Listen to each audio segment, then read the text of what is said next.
Diri guys, kung nakita ninyo nagluto dahil mi dira ang sang among sud ng pamano na atay isdang pinarito ug sang kamunggay.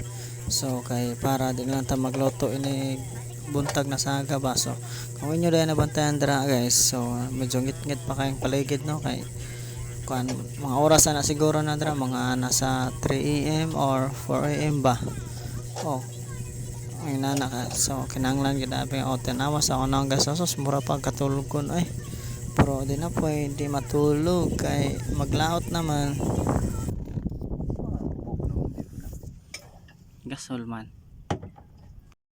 So dire guys, so kailangan din namon mo larga kadlaw no kay or magahon di para inigabot dito namon sa laot. Sayo pa dili pa kasabang adlaw para ni sayo ta dito mo abot, sayo ta makasugod og pira og bubutrap o makasayo pud ta guli sama sa nang alas 12 sa udto or alauna sa udto. So karon guys, ubanin mi karon. So, tara, let's go. Or good morning din sa inyo tanan guys. So salamat. So karon mga idol no kay kita ninyo na may karga mga bubutrap o doon na siya kalambing mga idol sa usan kalambing na ay 20 ka buhok.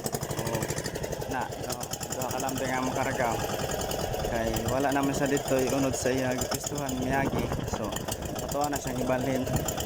Wala yung pisto na sad. O iyan ang garayan ni Papa. O maura na siya iya kuha loads nga isda. So gamara kayang kuha sa doon kalambing. Ako ipakita.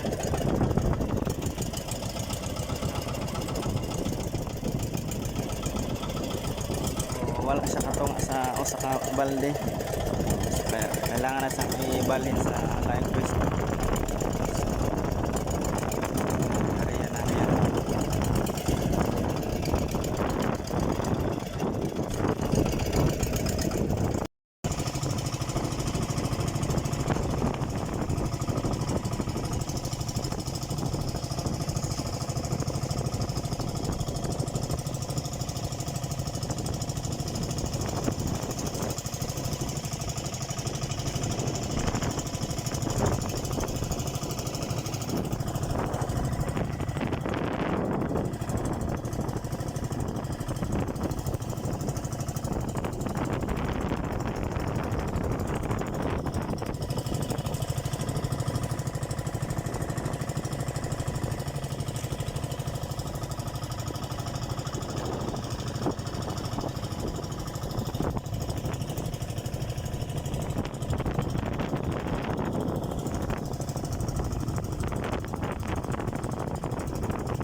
Outbound guys, maalon.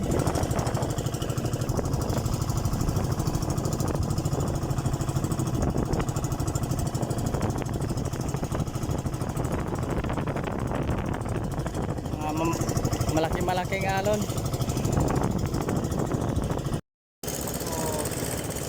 karon guys, ako na ipakita mo ang kuha karong adlaw. Wait lang. Ano yung kuha karong adlaw guys.